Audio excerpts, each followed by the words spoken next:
প্রধানমন্ত্রীর সঙ্গে জাপানের মিৎসুই কোম্পানির প্রতিনিধি দলের সাক্ষাৎ।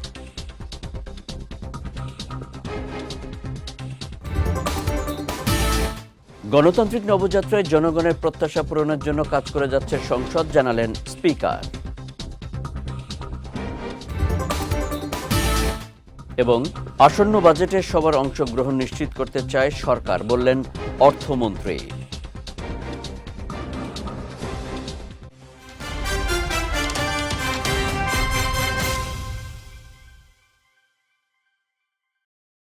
আসসালামু আলাইকুম। পুষ্টি চা নিবেদিত বিজয় রাতের সংবাদে আমন্ত্রণ জানাচ্ছি আমি কনুজ শিকদার। শুনছিলেন শিরোনাম, এবারে বিস্তারিত। প্রধানমন্ত্রী তারেক রহমানের সঙ্গে সাক্ষাৎ করেছেন জাপানের অন্যতম বৃহৎ ট্রেডিং ও বিনিয়োগ প্রতিষ্ঠান মিৎসুই অ্যান্ড কোং এর একটি প্রতিনিধি দল। বুধবার সকালে সচিবালয়ে মন্ত্রিপরিষদ বিভাগে প্রধানমন্ত্রীর কার্যালয়ে এই সাক্ষাৎ অনুষ্ঠিত হয়। বৈঠকে বাংলাদেশে বিনিয়োগ বৃদ্ধি, শিল্পায়ন, অবকাঠামোগত উন্নয়ন ও জ্বালানি খাতের সহযোগিতা নিয়ে আলোচনা হয়। বৈঠকে প্রধানমন্ত্রী বলেন, বাংলাদেশ ও জাপানের সম্পর্ক আস্থা ও পারস্পরিক সহযোগিতার ওপর দাঁড়িয়ে আছে। বাংলাদেশের ইপিজেডে জাপানি কোম্পানিগুলোকে বিনিয়োগের আহ্বান জানান সরকার প্রধান। এ সময় মিৎসুই প্রতিনিধি দলের এশিয়া প্যাসিফিক অঞ্চলের প্রধান নির্বাহী কর্মকর্তা ও এক্সিকিউটিভ ভাইস প্রেসিডেন্ট মাকাতো সাতো বাংলাদেশের বিকাশমান অর্থনীতি, বৃহৎ ভোক্তা বাজার ও আঞ্চলিক বাণিজ্য কেন্দ্র হিসেবে সম্ভাবনার প্রশংসা করেন। বৈঠকে অর্থ ও পরিকল্পনা মন্ত্রী আমির খসরু মাহমুদ চৌধুরী সহ উভয় পক্ষের শীর্ষ পর্যায়ের কর্মকর্তারা উপস্থিত ছিলেন। ত্রয়োদশ জাতীয় সংসদ গণতান্ত্রিক নবযাত্রায় জনগণের প্রত্যাশা পূরণের জন্য কাজ করে যাচ্ছে বলে জানিয়েছেন জাতীয় সংসদের স্পিকার হাফিজউদ্দিন আহমদ। বলেছেন, জনগণের কাছে জবাবদিহিমূলক শাসন ব্যবস্থা নিশ্চিতকরণের মাধ্যমে জনগণের আস্থা পূরণে সংসদ সদস্যগণ জনপ্রতিনিধিত্ব করেন। বুধবার জাতীয় সংসদ সচিবালয়ের শপথকক্ষে সংসদ সদস্যদের জন্য সংবিধান কার্যপ্রণালী বিধি ও সংসদীয় কার্যক্রম বিষয়ক ওরিয়েন্টেশনের সভাপতির বক্তব্যে তিনি এসব কথা বলেন। অনুষ্ঠানে প্রধান অতিথি ছিলেন সংসদ নেতা ও প্রধানমন্ত্রী তারেক রহমান। বিশেষ অতিথি হিসেবে বক্তব্য রাখেন জাতীয় সংসদের deputy speaker barrister Kaiser Kamal, chief whip Mohammad Nurul Islam Moni, বিরোধী দলের নেতা ডাক্তার মোহাম্মদ শফিকুর রহমান ও ইউএনডিপির আবাসিক প্রতিনিধি স্টেফান লিলার এবং সুইস রাষ্ট্রদূত রেতো র্যাঙ্গলি। দুদিনব্যাপী ওরিয়েন্টেশন কোর্সের প্রথম গ্রুপে বুধবার সংসদ সদস্যগণের একাংশ অংশগ্রহণ করেন। দেশের অর্থনীতি ভঙ্গুর হলেও আসন্ন বাজেটে সবার অংশগ্রহণ নিশ্চিত করতে চায় সরকার, এমনটাই জানিয়েছেন অর্থমন্ত্রী আমির খসরু মাহমুদ চৌধুরী। বুধবার সচিবালয়ে প্রধানমন্ত্রীর সঙ্গে বৈঠক শেষে সাংবাদিকদের সঙ্গে আলাপকালে তিনি কথা জানান। অর্থমন্ত্রী বলেন, দেশের প্রত্যেকটি নাগরিককে মাথায় রেখে এই বাজেট দেওয়া হচ্ছে। বিগত সময়ে লুটপাট আর অনিয়মের কারণে অর্থনীতির অবস্থা খারাপ হয়ে গেছে। তবে বাজেটের সুফল যাতে প্রত্যেক নাগরিক ভোগ করতে পারেন সেই চেষ্টা করছে সরকার। তিনি জানান, বিগত সময়ে দেশকে ঋণ নির্ভরতার দিকে নিয়ে যাওয়া হয়েছিল, সেটি কমিয়ে বিনিয়োগ বৃদ্ধিতে কাজ করছে সরকার, যাতে ক্রমান্বয়ে ঋণের ওপর নির্ভরতা কম করে বিনিয়োগের ওপর বেশি নির্ভর হওয়া যায়। বাংলাদেশের প্রতিটি মানুষকে মাথায় রেখে বাজেট দেওয়ার চেষ্টা করেছি আমরা, কারণ বাজেটের এই অর্থনীতিতে সকলের অংশগ্রহণ আমরা যাতে নিশ্চিত করতে পারি এবং অর্থনীতির সুফল যাতে প্রত্যেকটি নাগরিকের কাছে যায়, সেগুলো মাথায় রেখে বাজেট করার চেষ্টা করেছি আমরা তো খুব একটা ভঙ্গুর অবস্থার মধ্যে আছি এখন, সেই অর্থ যেটা পেয়েছি আমরা বিগত সরকারগুলো থেকে। তো আশা করি এটা একটা ভালো শুরু হবে। বাংলাদেশকে যে ঋণ ডেটের মধ্যে একটা ট্র্যাপের মধ্যে চলে যাচ্ছিলাম, সেখান থেকে আগামী দিনে ফিরে আসার জন্য যে পাবলিক ফাইন্যান্স ম্যানেজমেন্ট দরকার, আমরা সেভাবেই করার চেষ্টা করছি, যাতে করে ক্রমান্বয়ে ঋণ উপর নির্ভর কম করে বিনিয়োগের উপর বেশি নির্ভর করতে হবে আমাদেরকে। ঘরে ঘরে হেলথ স্ক্রিনিং কার্যক্রম চালু করা হবে বলে জানিয়েছেন স্বাস্থ্যমন্ত্রী মোহাম্মদ সাখাওয়াত হোসেন। বুধবার সচিবালয়ের স্বাস্থ্য খাত সম্পর্কিত বিষয়ে সাংবাদিকদের সঙ্গে এক ব্রিফিংয়ে একথা জানান তিনি বলেন, প্রথমে 6 থেকে 10টি উপজেলার একটি করে ইউনিয়নে এই স্ক্রিনিং কার্যক্রম পাইলট আকারে চালু করা হবে। মন্ত্রী জানান, স্বাস্থ্য সুবিধা তৃণমূলে ভালোভাবে পৌঁছে দেওয়া যায়। এছাড়া ঘরে ঘরে স্বাস্থ্যসেবা দেওয়ার জন্য মেডিকেল কিট বক্সের ব্যবস্থা করা হবে, যার ভেতর রক্ত, ইউরিন ও ডায়াবেটিস পরীক্ষা থেকে শুরু করে সবকিছুর ব্যবস্থা থাকবে। তিনি আরও জানান, গ্রামীণ চিকিৎসা ব্যবস্থা শক্তিশালী করার জন্য প্রত্যেকটি হাসপাতালে একজন নারী ফিজিওথেরাপিস্ট ও একজন পুরুষ ফিজিওথেরাপিস্ট পদ থাকবে। এছাড়া দেশের 492টি উপজেলা স্বাস্থ্য কমপ্লেক্সকে 50 শয্যা থেকে 101 শয্যার হাসপাতালে রূপান্তরের সিদ্ধান্ত নেওয়া হয়েছে জানিয়ে তিনি বলেন, প্রধানমন্ত্রীর নির্দেশে গণপূর্ত বিভাগ এই লক্ষ্যে কাজ আজ থেকেই শুরু করেছে। আজকের প্রধানমন্ত্রী জনাব তারেক রহমান গতকাল সিদ্ধান্ত দিয়েছেন। শুধু সিদ্ধান্তই নয়, আমরা গণপূর্ত বিভাগকে নির্দেশনা প্রদান করেছি, আজকে থেকে কাজ শুরু করবে।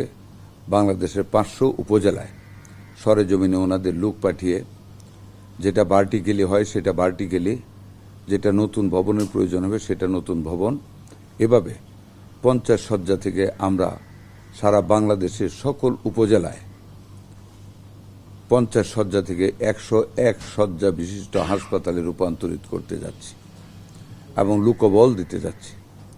101 শয্যা বিশিষ্ট 500 উপজেলার মধ্যে 8টি উপজেলায় 100 শয্যা বিশিষ্ট হাসপাতাল আছে। ওই 8টি বাদ দিয়ে 492টি উপজেলায় আমরা 50 শয্যা থেকে 101 শয্যা বিশিষ্ট হাসপাতালের কার্যক্রম নতুনভাবে করার জন্য আজকে থেকে শুরু করেছি। প্রত্যেকটি হাসপাতালে আমাদের একজন করে মেল মানে পুরুষ এবং আমাদের মায়েদের সেবা করার জন্য, যাতে পুরুষের কাছে না যেতে হয়, একজন পুরুষ এবং একজন মহিলা ফিজিওথেরাপিস্ট দেওয়া হবে সেখানে প্রত্যেকটি হাসপাতালে। ভারতের পশ্চিমবঙ্গের বিধানসভা নির্বাচনে পরাজিত প্রার্থী সাবেক মুখ্যমন্ত্রী ও তৃণমূল কংগ্রেসের প্রধান মমতা বন্দ্যোপাধ্যায় ইনকিলাব মঞ্চের মুখপাত্র শরীফ ওসমান হাদি হত্যার বিষয়ে কি বলল সেটি বাংলাদেশের বিষয় নয় বলে মন্তব্য করেছেন বাংলাদেশের পররাষ্ট্র প্রতিমন্ত্রী শামা ওবায়েদ। বুধবার সকালে মন্ত্রণালয়ে এক ব্রিফিংয়ে তিনি এই মন্তব্য করেন। জানান, হাদি হত্যার বিচারে সরকার কাজ করছে। এদিকে মিয়ানমার সীমান্তে মাইন বিস্ফোরণের বিষয়ে দেশটির সাথে বাংলাদেশ কথা বলবে বলেও জানিয়েছেন পররাষ্ট্র প্রতিমন্ত্রী। মাইন বিস্ফোরণে নিহতের ঘটনাকে দুঃখজনক বলেও মন্তব্য করেন তিনি। স্বরাষ্ট্র মন্ত্রণালয় এবং পররাষ্ট্র মন্ত্রণালয় এটা নিয়ে কাজ করছে। হাতি হত্যার বিচার আমরা চাই। একটা ইলেকশন হয়েছে আরেকটা দেশে, পাশের দেশে, সেখানে যিনি হেরে গেছেন তিনি বলছেন ওনাদের সরকারকে উদ্দেশ্য করে, সেটা নিয়ে এখানে আমার বাংলাদেশে আমার কমেন্ট করা উচিত হবে বলে আমি মনে করি না। পরাজিত একজন নেতা একটা কথা বলেছে, that is not our matter to discuss. পাইকারি ও গ্রাহক পর্যায়ে বিদ্যুতের দাম বাড়িয়েছে Bangladesh energy regulatory commission BERC। বুধবার রাজধানীর Ramna institution of engineers Bangladesh IEB ভবনে আয়োজিত এক প্রেস ব্রিফিংয়ে এসব তথ্য জানানো হয়। পাইকারিতে 19.85% হার ও গ্রাহকে গড়ে 16.68% এবং সঞ্চালন চার্জ 23.96% বাড়ানো হয়েছে। অন্যদিকে গ্রাহক পর্যায়ে সর্বনিম্ন লাইফলাইন গ্রাহকের ক্ষেত্রে 15% থেকে সর্বোচ্চ 19.94% পর্যন্ত দাম বৃদ্ধি করা হয়েছে। এর ফলে গ্রাহক পর্যায়ে প্রতি ইউনিট বিদ্যুতের দাম বাড়ল 1 টাকা 52 পয়সা। এতে করে 9.11 টাকা থেকে 10.63 পয়সা বৃদ্ধি পেয়েছে। জুন মাস থেকে নতুন মূল্য কার্যকর হবে। এর আগে 2024 সালের 29 ফেব্রুয়ারি নির্বাহী আদেশে গ্রাহক পর্যায়ে বিদ্যুতের দাম 8.50% বাড়ানো হয়েছিল। বিদ্যুতের বিদ্যমান পাইকারি মূল্যহার ওয়েটেড এভারেজ 7 টাকা কিলোওয়াট ঘন্টা থেকে 1.39 টাকা কিলোওয়াট ঘন্টা বৃদ্ধি করে 8.39 টাকা কিলোওয়াট ঘন্টা পুনর্নির্ধারণ করার আদেশ প্রদান করা হয়েছে। বিদ্যুতের পাইকারি মূল্যহার বর্ণিতভাবে বৃদ্ধি সত্ত্বেও বাংলাদেশ বিদ্যুৎ উন্নয়ন বোর্ডের অবশিষ্ট ঘাটতি পূরণে বছরে বাংলাদেশ বিদ্যুৎ উন্নয়ন বোর্ডকে সরকার কর্তৃক প্রায় 41,000 কোটি টাকা ভর্তুকি প্রদানের প্রয়োজন হবে। মোহাম্মদপুরে ঈদের ছুটি শেষে বাসার সামনে দুই বোনকে চাপাতির মুখে জিম্মি করে ছিনতাইয়ের ঘটনায় দুই সদস্যকে গ্রেফতার করেছে পুলিশ। বুধবার ডিএমপি মিডিয়া সেন্টারের সংবাদ সম্মেলনে তেজগাঁও বিভাগের অতিরিক্ত উপ পুলিশ কমিশনার মোহাম্মদ ফজলুল করিম এই তথ্য জানান। ডিএমপি এই কর্মকর্তা বলেন, সিসিটিভি ফুটেজ বিশ্লেষণ করে জুয়েল ও আনোয়ারকে গ্রেফতার করা হয়। তাদের দেওয়া তথ্যের ভিত্তিতে ছিনতাইয়ে ব্যবহৃত পিকআপ ও চাপাতি উদ্ধার করা হয়েছে। পুলিশ জানায়, চক্রটি একসময় মোহাম্মদপুরে থাকত, এখন নারায়ণগঞ্জ থেকে এসে মোহাম্মদপুরে নিয়মিত ছিনতাই করে। ঘটনার মূল পরিকল্পনাকারী সহ আরও কয়েকজনকে শনাক্ত করা হয়েছে এবং তাদের গ্রেফতারের চেষ্টা চলছে। তবে ছিনতাই হওয়া ট্রলি ব্যাগ ও একটি মোবাইল ফোন এখনও উদ্ধার হয়নি। একজন লোক ব্যাগ এবং ট্রলি যেটা ছিল ট্রাকে উঠিয়ে নিয়ে যাচ্ছিল, ওনার নাম হচ্ছে আনোয়ার হোসেন। আমরা তাকে প্রথমে গ্রেপ্তার করি। গ্রেপ্তার করার পরে তার দেয়া তথ্যের ভিত্তিতে নারায়ণগঞ্জের বন্দর থানা এলাকায় বিভিন্ন জায়গায় অভিযান পরিচালনা করে ওই ছিনতাইয়ের ঘটনায় যে ব্যাগ ছিল, এরপরে হচ্ছে ছিনতাই আপনারা দেখেছেন যে ট্রাক ছিল একটা, এই ট্রাক এবং যে চাপাতি যে ভয় বিভীতি দেখিয়ে তাদেরকে যে অপহরণ করা হয়েছিল, যে জিনিসপত্র নেওয়া হয়েছিল, আমরা সেটা উদ্ধার করি। উদ্ধার করে আমরা নিয়ে আসি এবং পাশাপাশি র্যাব 11 তাদের সহায়তায় আমাদের যে আরেকজন আসামি ছিল জুয়েল, তাকেও আমরা হাতে পেয়ে যাই। এই দুজনকে নিয়ে আমরা মোটামুটি অভিযান পরিচালনা করি এবং এইখানে যে আমাদের যে ছিনতাইয়ের ঘটনায় বেশ কিছু মালামাল এখন আমরা উদ্ধার করতে পারিনি, যেটা আমাদের অভিযান অব্যাহত রয়েছে, আমরা পাবো। বিশেষ করে একটা মোবাইল তারা নিয়েছিল, আমরা চেষ্টায় আছি বেশ কিছু সময়ের মধ্যে হয়তো আমরা মোবাইলটা উদ্ধার করতে পারবো। এই ঘটনায় আমরা 2 জন গ্রেপ্তার করেছি এবং এই ঘটনার সাথে আরও কিছু জড়িত রয়েছে, আমরা তাদেরকেও আইডেন্টিফাই করেছি। খুব অল্প সময়ের মধ্যেই হয়তো তাদেরকে আমরা আটক করতে সক্ষম হব। এবার পুষ্টি চিনি গুঁড়া চাল নিবেদিত জেলা সংবাদ।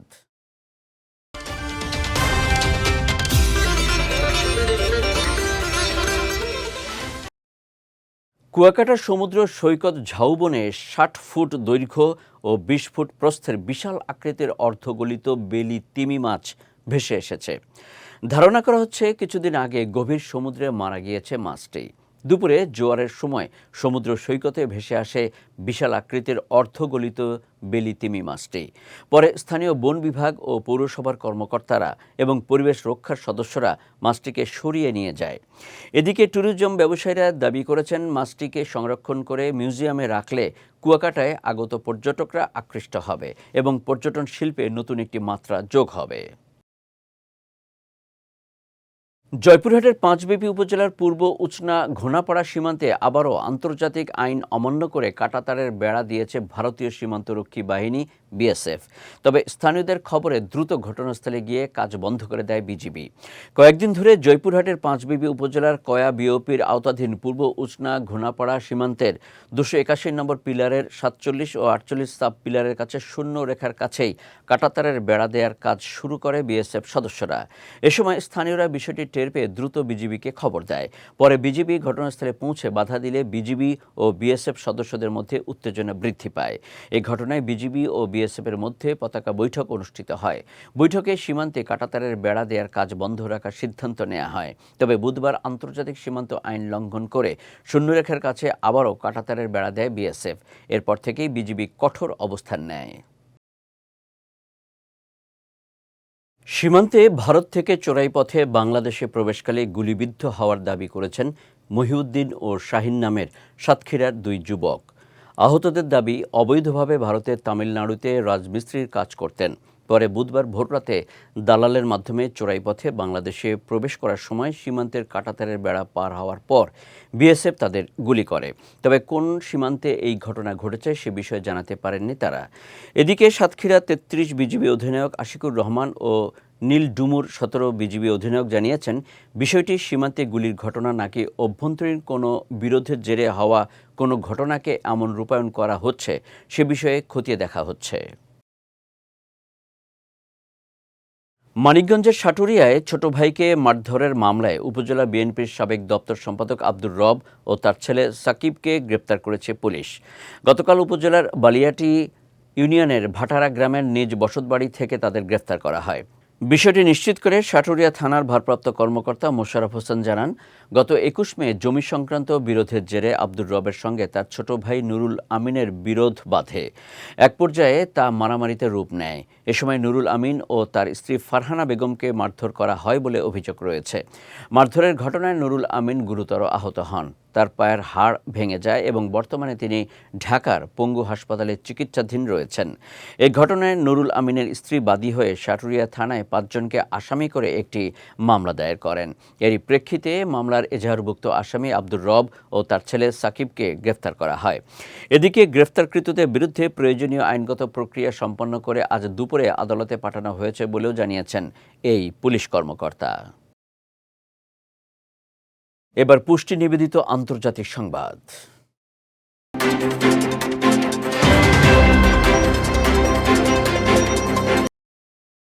ভারতের রাজধানী দিল্লির মালব্য নগরের একটি হোটেলে ভয়াবহ অগ্নিকাণ্ডের ঘটনায় অন্তত ২১ জন নিহত হয়েছেন। এ সময় আহত অবস্থায় আরও কয়েকজনকে উদ্ধার করা হয়েছে।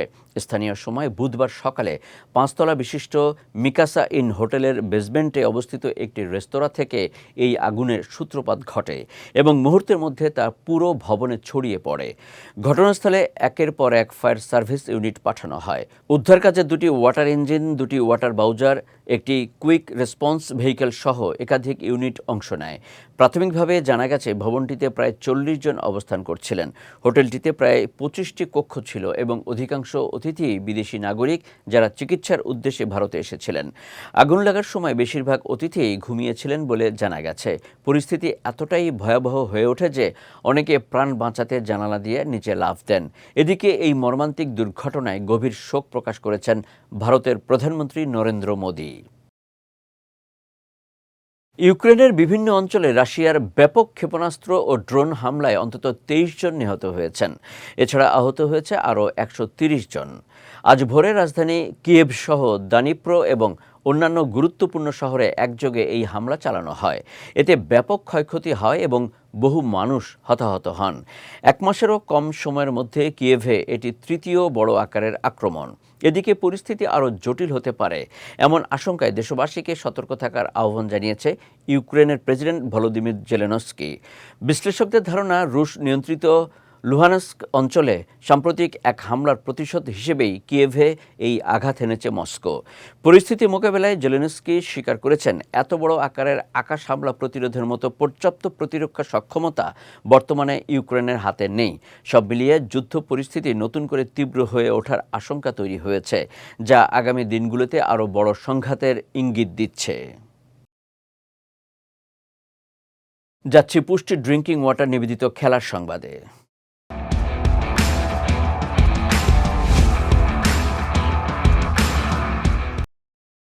বিসিবির চলমান নির্বাচন বাতিল চেয়ে করা রিট খারিজ করেছেন হাইকোর্ট। উচ্চ আদালতের এই আদেশের ফলে বিসিবির ৭ জুনে নির্বাচন হতে কোনো আইনি বাধা নেই বলে জানিয়েছেন বিসিবির আইনজীবী। বিসিবির সাবেক ৬ জন কাউন্সিলর এই রিট দায়ের করেন।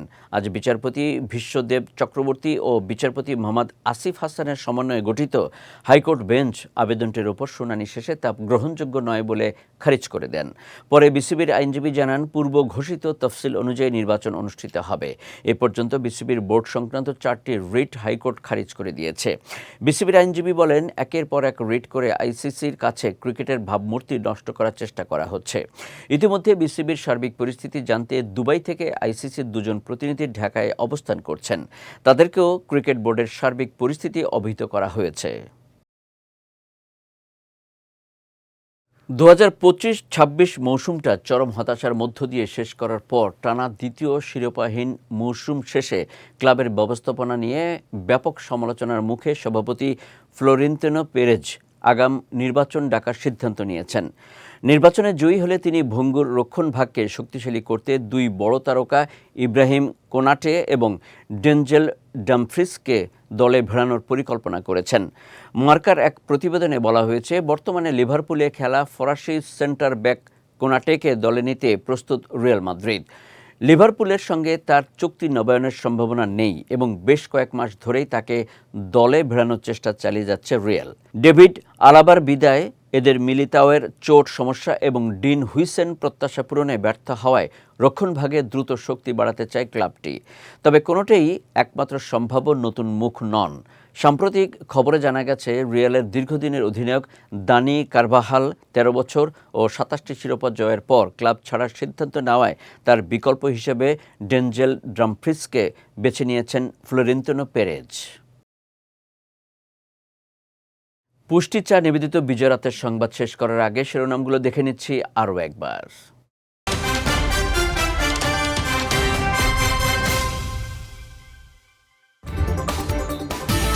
প্রধানমন্ত্রীর সঙ্গে জাপানের মিৎসুই কোম্পানির প্রতিনিধি দলের সাক্ষাৎ।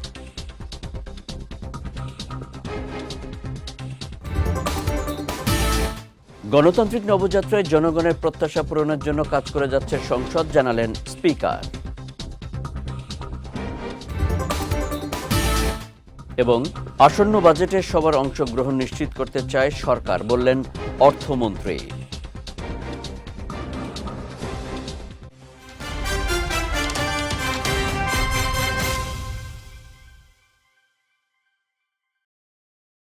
বিজয় রাতের সংবাদ শেষে আজকের মতো আমি কনুৎ শিকদার আপনাদের কাছ থেকে বিদায় নিচ্ছি। আগামীকাল একই সময় নতুন সব খবর দেখতে চোখ রাখুন বিজয় টিভিতে।